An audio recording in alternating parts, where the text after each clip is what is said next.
कांग्रेस राज्यसभा सांसद धीरज साहू प्रकरण मामले को लेकर कांग्रेस प्रदेश प्रभारी अविनाश पांडे ने प्रतिक्रिया दी है।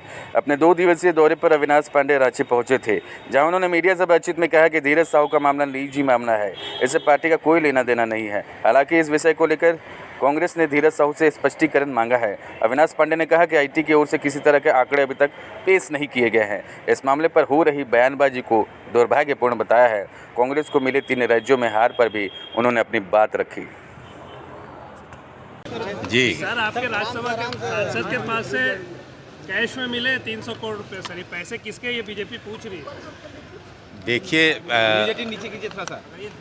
जितने भी मीडिया में और हमारे विपक्ष द्वारा जिस प्रकार के भी आरोप लगाए जा रहे हैं, अभी तक किसी प्रकार से ना ही ऑफिशियली कोई पुष्टि हुई है।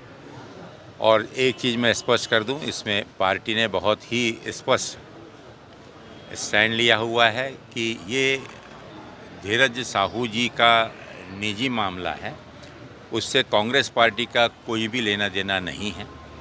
लेकिन दुर्भाग्यवश जिस प्रकार से बयानबाजी शुरू है, इसके ऊपर में जब भी इनकम टैक्स जो भी ऑफिशियल डिपार्टमेंट है उसके बाद में जो भी फाइनल इसके बारे में रिपोर्ट देगा, उसके बाद में धीरज साहू जी की ये जिम्मेदारी है कि वे स्पष्ट करें कि इतने बड़ी रकम उनके पास कैसे आई, और पार्टी भी जानना चाहेगी और पार्टी ने इस विषय में उन्हें स्पष्ट रूप से संकेत दे दिए।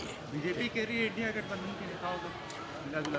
देखिए, मैंने बहुत स्पष्ट कहा कि आपकी इस प्रकार की कोई भी चीज़ों में ये दुर्भाग्यवश है कि एक व्यक्ति जो कि 100 साल से भी ज़्यादा जिसका यहाँ पर एस्टेब्लिशमेंट है, इतना बड़ा प्रतिष्ठान है, यहाँ चला रहा है, और उनके ये परिवार का संयुक्त ये व्यवसाय है, उसमें धीरज साहू जी उसके एक अंग हैं, उसके एक पार्टनर हैं, एक जुड़े हुए सदस्य हैं। और इसके बारे में पूरे परिवार का जो कोई भी बयान और स्पष्टीकरण आएगा, लेकिन विशेष रूप से धीरज साहू जी से स्पष्टीकरण मांगा गया है कि वे ऑफिशियल स्टेटमेंट दें कि इतनी बड़ी रकम उनके पास में कैसे आई। लेकिन पहले इनकम टैक्स का सही रूप में एक बयान आना चाहिए, उनका कोई स्पष्टीकरण आना चाहिए कि वास्तविकता में ये कैश कितना है और कहाँ से आया, उसके ऊपर में। सर, झारखंड तीन राज्यों में कांग्रेस की हार के बाद आप पहुंचे हैं। आपके कई मंत्री जो है छत्तीसगढ़, राजस्थान में हारे हैं, तो झारखंड में कुछ निश्चित रूप से ये दुखद है और इसका हमारे अपेक्षानुसार ये नतीजे नहीं आए। लेकिन जनता ने जो भी हमें जो समर्थन दिया, उनका हम धन्यवाद देते हैं। लेकिन आने वाले चुनाव में और लोकसभा के चुनाव की तैयारी और जोरों से की जाएगी, इतना ही मैं कहना चाहूँगा। कुछ फेरबदल भी संगठन में या